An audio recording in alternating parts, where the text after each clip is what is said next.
안녕하세요, 국민 여러분. 박정희 대통령 기념재단 이사장 좌승희입니다. 오늘은 박정희 대통령님께서 새마을 운동을 주창하신 지 딱 50주년이 되는 날입니다. 1970년 4월 22일 날 한해 대책 지방장관회의를 부산에서 하시면서 최초로 공식적으로 새마을 가꾸기 운동을 제창하셨다 하여서 그날을 새마을의 날이라고 정해서 2011년서부터 정부에서도 새마을 기념식을 하고 여러 가지 그 행사를 이제 해오고 있습니다. 저희들은 그동안 50주년을 기념하기 위해서 학자분들을 초청하고 또 많은 분들을 모시고서 새마을 운동의 그 경험을 한번 회고하고 그 성과도 따져보고 그리고 그 의의를 서로 나누는 공유하는 그런 시간을 가져보고자 준비를 해왔는데 본의 아니게 갑작스런 코로나 사태가 발생함으로써 이 행사를 할 수가 없게 되었습니다. 그래서 제가 오늘 혼자서입니다마는 새마을운동이 시작된 배경과 오늘날 와서 새마을운동이 새롭게 평가되는 새로운 움직임이 국제경제학회에서 지금 이제 일어나고 있고 그래서 그런 과정을 잠깐 소개를 드리고 더 나아가서 북한이 지금 뭐 말이 많습니다만은 북한 사회가 제대로 된 정상 국가로 돌아서고 발전을 하기 위해서는 새마을 운동을 제대로 하지 않고는 불가능하다 하는 그런 관점에서 북한에 어떻게 하면 새마을 운동을 전수할까 하는 이제 그런 문제까지도 잠깐 언급을 함으로써 오늘 그 50주년을 기념하고자 합니다. 우선 그 새마을 운동이 시작된 배경과 관련해서는 그동안 일부에서는 뭐 주로 이제 일부라는 게 뭐 박정희 대통령을 폄하하는 그런 사람들이 됩니다만은 새마을 운동을 뭐 어디 일본에서 베껴왔다든가 뭐 아니면 해외에서 베껴왔고 뭐 어떻고 저떻고 해서 아주 그 운동 자체의 폄하는 물론이고 대통령님의 그 노력과 창의적인 생각 이런 걸 평가하지 않고자 하는 그런 움직임이 많았었는데 그런데 최근에 다행스럽게 대통령님과 오랫동안 같이 일을 하셨던 전 고병우 경제비서관님, 대통령 시절에 경제비서관을 하셨죠. 그러다가 그 후에 김영삼 대통령 시절에는 건설부 장관까지 이제 지내셨는데 이분이 새마을 운동은 이렇게 시작됐다고 하는 저서를 냈습니다. 바로 이 책인데요. 새마을 운동은 이렇게 시작됐다. 이 책에서 이분은 대통령님과 거의 한 18년 넘는 세월을 같이 일하면서 대통령님이 어떻게 새마을 운동에 대해서 창안을 하셨고 그 정책에 대해서 고민을 하셨는가 하는 그 배후 얘기를 쭉 증언을 하셨는데 포인트는 뭐냐? 새마을 운동은 박정희의 창안이고 달리 표현하면 새마을 운동은 순수한 한국산이다 하는 증언을 하신 거나 다름이 없습니다. 진행된 과정을 잠깐 말씀을 드리면 대통령님이 5.16 이후에 제일 그 중심을 두고 관심을 가지고 했던 사업이 우리 국민들이 그 고리타분한 말하자면 어려우면은 농사를 짓다가 비가 안 오면 뭐 기후전화 지내고 하늘 쳐다보고 뭐 잘 안 되면 남 탓하고 뭐 가난은 뭐 운명이야 하고 이렇게 살아가는 그 자조적이지 못한 국민들의 의식을 좀 바꿔내서 국민들이 좀 자발적으로 열심히 노력하고 어려움을 극복하는 그런 적극적인 자세를 새롭게 자조하는 정신을 가지고 자기 운명을 개척해 나갈 수 있도록 하는 그런 그 구상을 가지고 많은 일을 했지만은 사실은 한 10년 가까이 했지만 그게 큰 성과를 내지 못했었습니다. 예컨대 재건국민운동 본부를 만들어서 국민의식 개혁운동을 많이 했고요. 그러나 그렇게 가시적인 성과를 못 냈는데 1968년서부터 그 박정희 대통령 정부가 그 농어민 소득 증대 사업이라고 하는 그런 그 큰 그 사업을 본격적으로 시행을 해서 농어민 국민들의 소득을 증대하기 위한 각종의 구체적인 사업을 시행을 했습니다. 이거를 하면서 이제 국민들하고 접촉하고 해보면서 국민들이 어떻게 해야지 움직이겠느냐 하는 이제 그런 구상을 계속하고 아이디어를 이제 고민을 하신 거죠. 뭐 예를 들면 국민들한테 뭘 하세요, 뭘 해보세요 아무리 얘기해도 국민들이 그걸 했을 때 그게 소득으로 바로 이어지고 내 호주머니가 좀 두둑해지고 내 생활이 바뀌는 게 자꾸 보이고 경험이 돼야지만 그 운동에 동기가 부여되고 이렇게 하는데 과거에 했던 운동들은 그런 생각을 별로 안 했던 겁니다. 그저 뭐 때가 되면 뭐 조금 정부에서 뭐 많지도 못하죠. 정부가 뭐 가난했고 그러니까 조금씩 도와주면 그냥 뭐 좀 이렇게 하고 그 내년 되면 또 같은 일이 벌어지고 하면서 사실은 그 전향적으로 자기 자신을 개혁하고 상황을 개선하고 하는 그런 노력들이 그렇게 충분히 따르지 못했는데 이 대통령께서 구상한 거는 노력의 대가가 내 눈앞에 나타나야지 사람들이 동기가 부여된다는 것을 발견했다는 거죠. 그 러닝 바이 두잉 하신 거죠. 그래가지고 그런 아이디어를 가지고 있는 상황에서 1969년에 대통령께서 그 해도 아주 한 해가 있었던 해입니다. 69년, 70년 다 그때 한 해 때문에 많이 이제 어려웠던 때인데 대통령님이 그 문제 때문에 이제 기차를 타고 부산 쪽으로 내려가는 과정에서 어디 경상북도 청도를 지나가다가 그 기차에서 지나가다 보니까 그 마을이 너무 깨끗하고 아주 정비가 잘 되고 훌륭해 보인다 이거죠. 그래서 이제 기차를 좀 세워가지고 좀 들려서 보겠다고 그래가지고 청도역에서 내려서 주민들하고 이제 대담을 하면서 발견한 것이 주민들이 이제 하는 얘기가 그런 거 있죠. 이왕 한 해로 말이죠. 그때는 수해였습니다. 죄송합니다.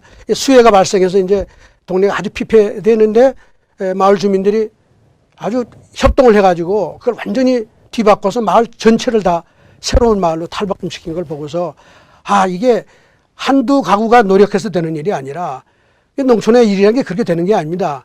농촌의 인프라라는 거는 한두 가구가 노력해서 바꿀 수 없잖아요. 뭐 길도 그렇고 뭐 여러 가지가 그렇죠.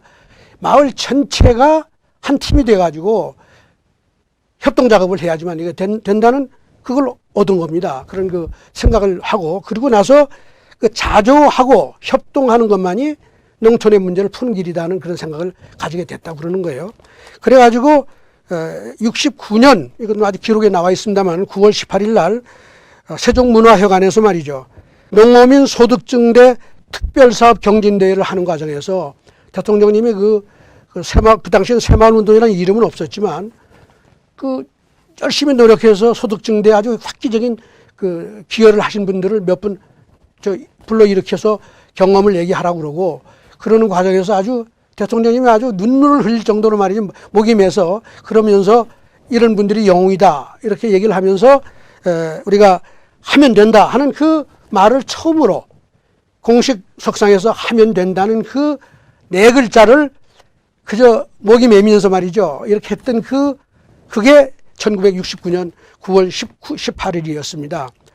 그 후에 바로 70년 이제 4월 22일 이때는 또 한해 대책 아까 말씀드린 대책 지방장관 회의를 위해서 부산에 가셔가지고 그동안에 고민했던 거를 정리를 하면서 이제 우리가 새마을을 가꿔서 새롭게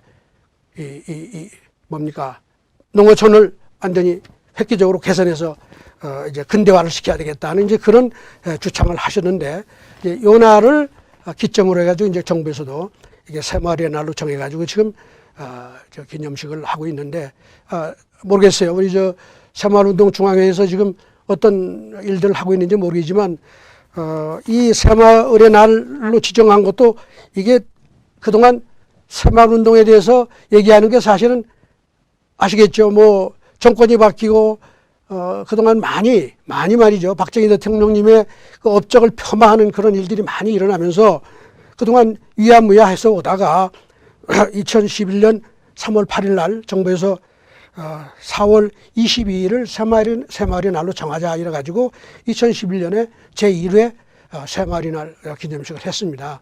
그래서 바라건대 이번 정부에서도 그 새마을운동 중앙회랑 여기서 이런 행사를 좀 해주시기를 기대를 하는데 잘 모르겠어요. 작년에 2019년에 그 새마을운동 중앙회에서 새마을운동 대전환 선포니 뭐니 하면서 이제 새로운 변화를 뭐 구한다고 이제 선언을 했었는데, 물론 새마을도 그 정신도 마찬가지고 시대가 달라지면 변형해야 되고 좀 더 창의적으로 바뀌고 뭐 이렇게 하는 것에 대해서 뭐 나쁠 거는 없다고 생각이 되는데, 이제 최근에 새마을운동 중앙회에서 나온 얘기들을 보면은 박정희 대통령이 말씀하셨던 근면, 자조, 협동 정신, 이게 사실은 표현은 이렇게 했지만 이게 자본주의 정신과 다름이 없습니다. 번영의 정신이에요, 이게. 이런 세 가지 정신으로 새마을운동을 추진을 하셨는데, 최근 들어서 새마을운동 중앙회에서 이거를 평화, 생명, 나눔이라고 이렇게 바꿔서 하겠다 이렇게 했는데, 뭐 그 말 자체는 훌륭한 말이죠. 그러나 말이 훌륭한다고 되는 게 아니라 그걸 어떻게 이루느냐 하는 게 중요한데, 평화, 생명, 나눔 이런 좋은 가치를 실현하려면 노력하지 않고 안 되죠. 그게 뭐예요? 근면하고 자주하고 협동해야 되는 거예요. 어떤 경우에든 박정희 대통령께서 내거셨던 이 세 가지 근면, 자주, 협동 정신은 절대 폄하돼서는 안 된다. 그리고 앞으로 어느 나라든 빈곤 극복을 위하겠다고 하는 나라는 이 정신을 가지고 우리가 했던 새마을 운동의 정책을 하지 않으면 안 된다는 게 제 평소의 지론이고, 오늘 제가 뒤에 첨부하는 이런 그 동영상에서도 같은 얘기를 제가 여러 군데서 했습니다. 그래서요, 그런데 재밌는 것은 그동안 경제학계에서는 이 새마을운동에서 했던 새마을운동의 그 정책의 핵심은 우수마을을 우선 지원한다 하는 것이죠. 그리고 새마을운동의 모든 일은 돈이 되는 일을 먼저 찾아서 하는 거예요. 소득이 되는 일을 먼저 하는 거예요. 아무리 가치 있고 뭐 평화, 나눔 이런 걸 얘기해도 그 운동이 농민들의, 가난한 농민들의 호주머니에 뭐가 도움이 되는 일이 안 되면 그 운동은 지속될 수가 없어요.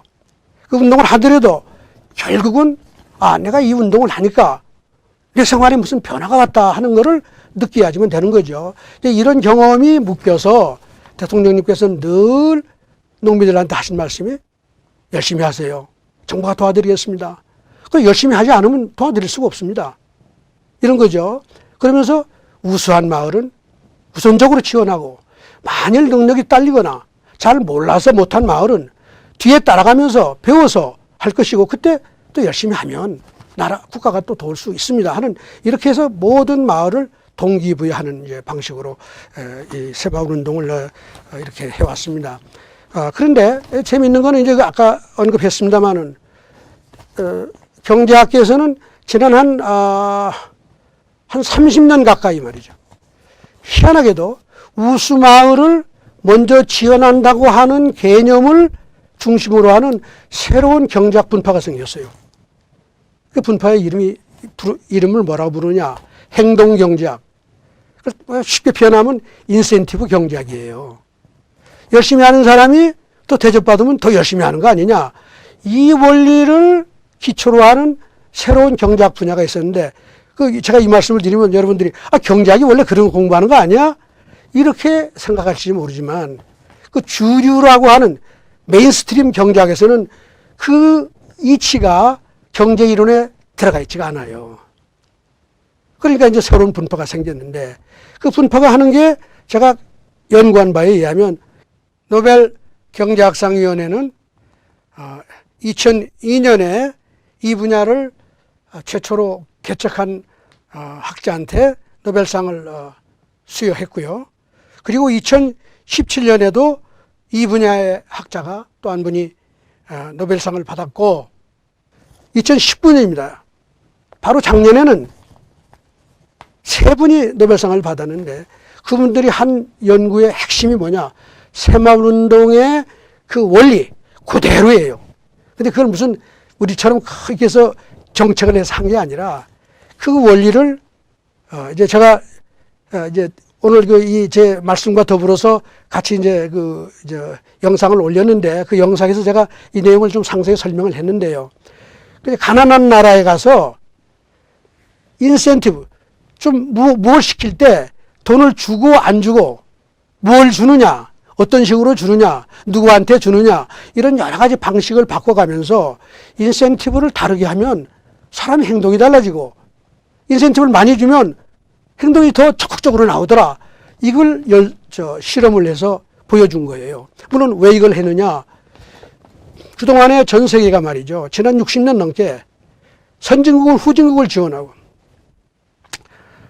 예를 들면 과거에 식민지를 관리했던 나라들은 선진국이 그 식민 받았던 나라에 가서 그 사람들을 좀 잘 살게 하겠다는 좋은 뜻으로 많이 지원하고 빈곤 퇴치를 해서 많은 정책을 해보지만 그 정책이 되질 않아요.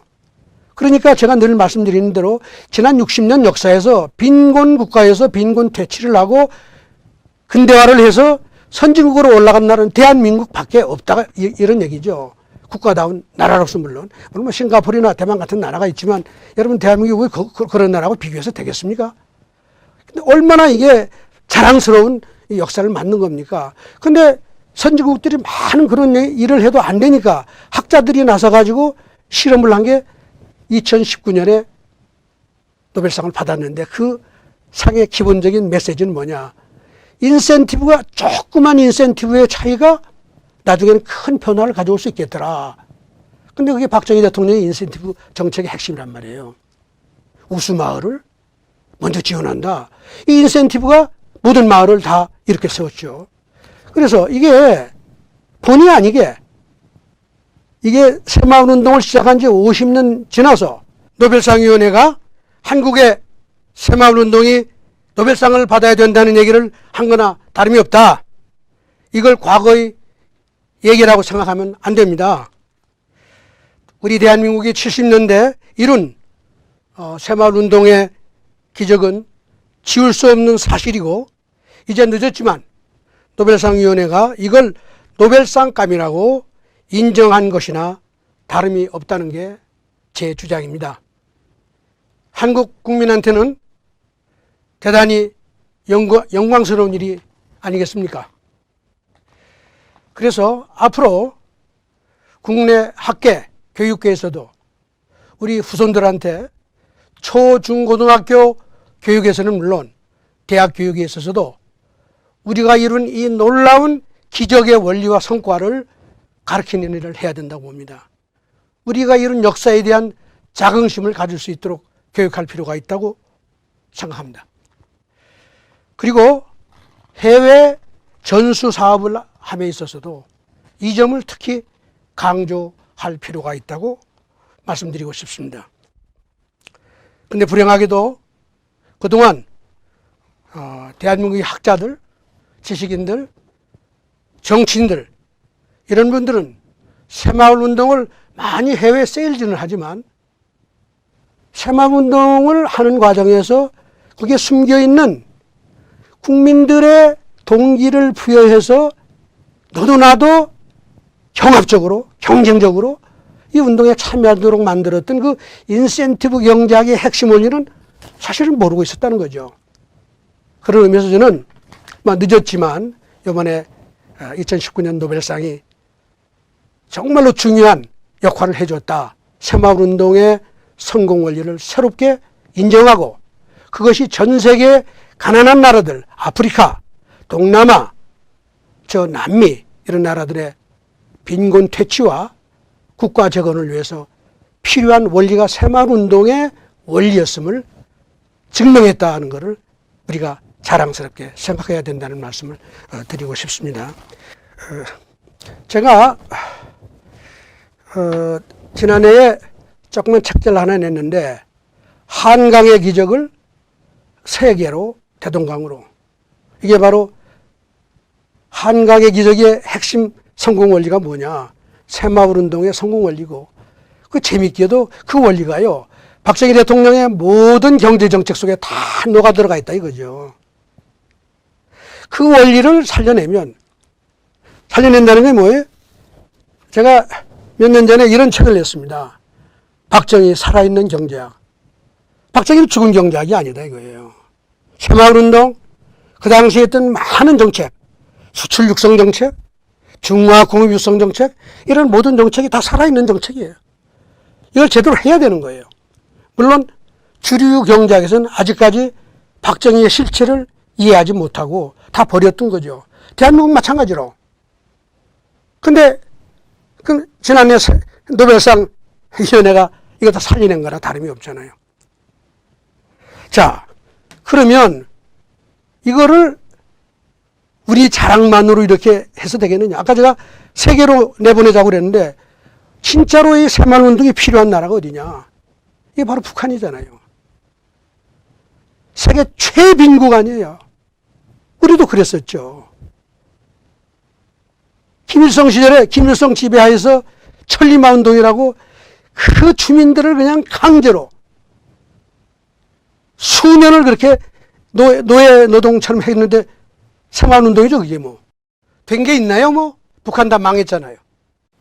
박정희가 그렇게 강제했습니까? 박정희 대통령. 어떻게 하면 국민이 열심히 할까? 뭘 어떻게 해야지? 인센티브를 그렇게 찾아서 고민을 한 분이란 말이에요. 이런 운동을 강제로 했다고 또 폄하하는 대한민국 학자들도 많아요. 제대로 연구는 안 하고 말이에요. 그런 의미에서 저는 오늘 이 50주년을 맞이하여 북한에다가 다시 얘기합니다. 새마을운동이 가야 북한이 산다. 그리고 남한도 살고. 제가 꼭 강조하고 싶습니다. 누가 정권을 잡든 진정으로 국민의 삶을 향상시키려 한다면 경제정책은 박정희의 경제정책을 쓰고, 다시 말하면 한강의 기적을 일으킨 정책을 쓰고, 특히 지금 북한이라는 게 무슨 제조업이 있나요? 뭐 산업화가 아무것도 없는 그냥 농경사회 아니에요? 그 농경사회를 일으켜서 공업사회로 산업사회로 만들어가는 과정에서 그 기초는 어디에서 와야 되느냐? 새마을운동 정신에서 와야 된다 하는 것을 오늘 꼭 강조드리고, 국민 여러분 다 이걸 염두에 두시고 앞으로 무슨 논의가 되더라도 새마을운동이 제대로 된 원리를 공부해서 북한에 전수하는 이거를 우리가 하면은 북한도 자력으로 일어나고, 남만도 또 요즘 사실은 남만도 북한 못지않게 자력갱생의 정신이 다 사라지고 있어요. 새마을운동 50주년을 맞이해서 제가 제일 안타까운 것은 새마을운동 10년 뒤에 대한민국은요, 누구든 지나가는 사람 그냥 옆에서 쿡 쑤시면서 너 정신이 뭐야? 그럼 하면 된다. 모든 사람이 그랬단 말이에요. 그 정신으로 대한민국을 일으켰는데 요즘 가서 지나가는 사람 그냥 옆에서 쿡 쑤시면서 너 정신이 뭐야? 그럼 정부가 도와주면 좋겠어요. 이게 대한민국 국민 한 소리 아니야? 이게 참 안타깝습니다. 이런 나라가, 이런 정신을 가진 국민이 북한을 도우겠다고 나서면 어떻게 될지 알아요? 북한의 자조, 자립, 협동, 그런 정신이 만들어질 수가 없어요. 도와준다고 다 잘 되는 거 아닙니다. 유념하세요. 앞서고 노력하는 사람이 또 대접받아야 되고. 그렇죠? 뒤에 따라가는 사람은 어떻게 따라 배워야죠. 뭘 나눠 먹어요? 물론 정부에서도 도와야겠지만, 도우더라도 잘하는 사람의 성공 노하우를 배워서 같이 가려고 노력을 해야지. 그렇지 않으면 어떻게 되겠어요? 강제로 이렇게 쏠 수가 있겠단 말이에요. 저는 지금 대한민국이 아주 어려운 국면에 있다고 봅니다. 북한까지 이 문제가 같이 겹치면요, 해결하기 어렵습니다. 그래서 저는 다시 강조를 드리고 싶은 게, 한강의 기적의 원리, 새마을운동의 원리를 북한에 가서 제대로 활용하고 그걸 정책으로 실현해서 제2의 한강의 기적, 대동강의 기적을 일으킬 수 있고 일으켜야지만 한반도의 한민족이 세계 국가로서 부강한 나라로 부상할 수 있다고 저는 믿죠.